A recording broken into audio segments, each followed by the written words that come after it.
of the community, and it will execute the contract blindly, and that's what it did.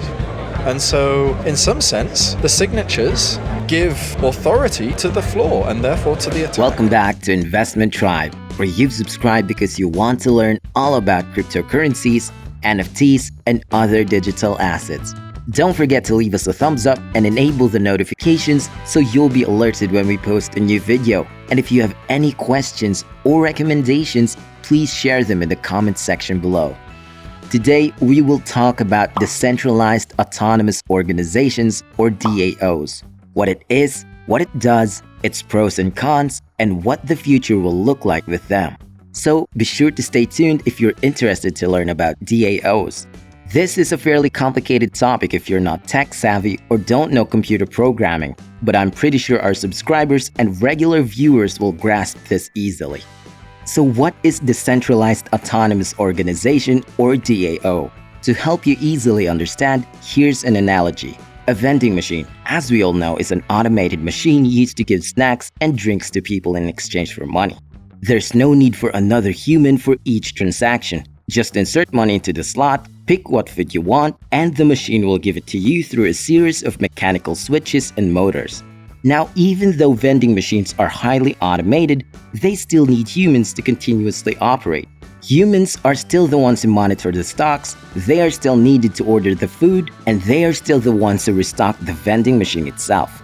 Now, imagine a modern smart vending machine.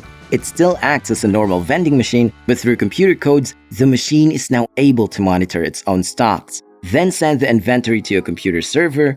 After that, the server will purchase online the food required for restocking. Then after delivering, a robot will also be the one who will restock the snacks and drinks. So from start to finish, no humans will be needed anymore, while the smart vending machine still serves its main purpose.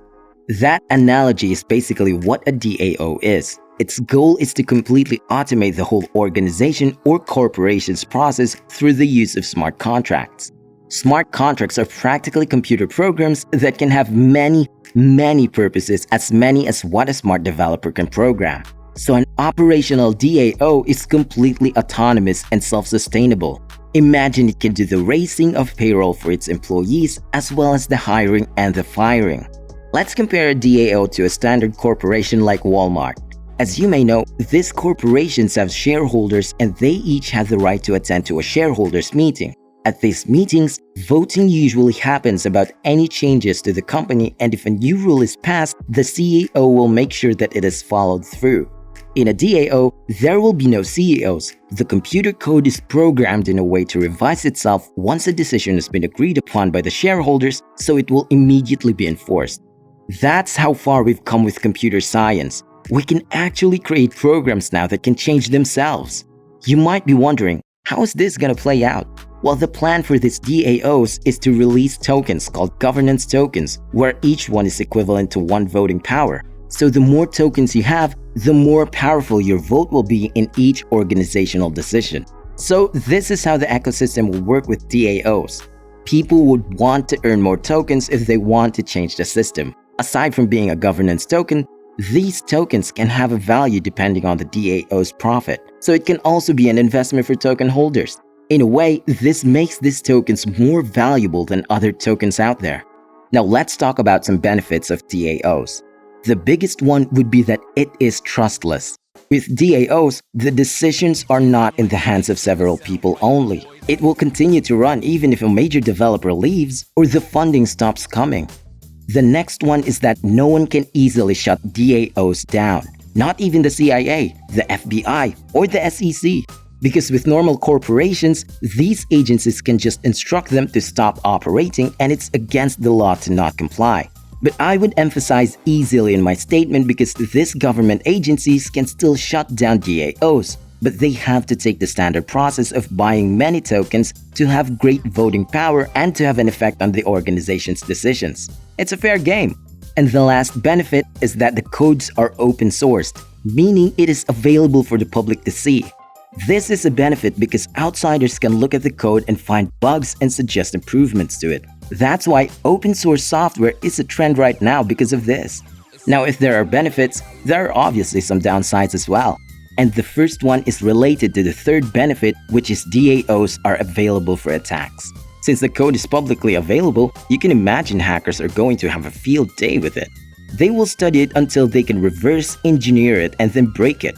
As technology progresses, hackers get smarter too. But sometimes hackers can be a benefit too, because they are the ones that expose vulnerabilities in softwares that make it easier for developers to improve upon.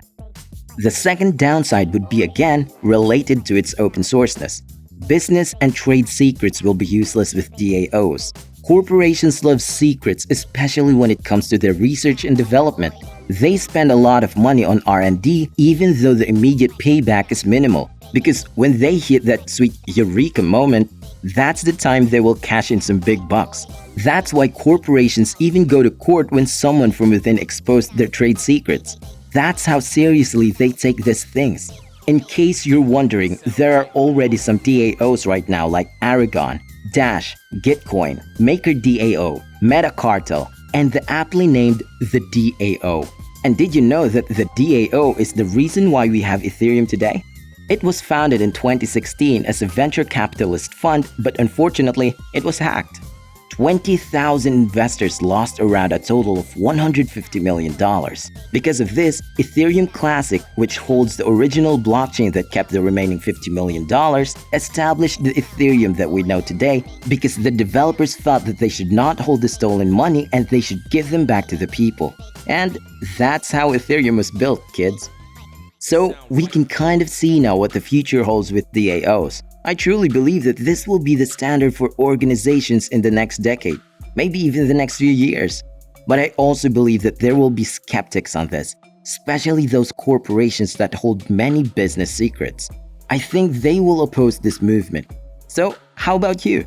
Let me know in the comments what you think about DAOs. Will they succeed? Are we ready for this revolution? Well, that's all for now.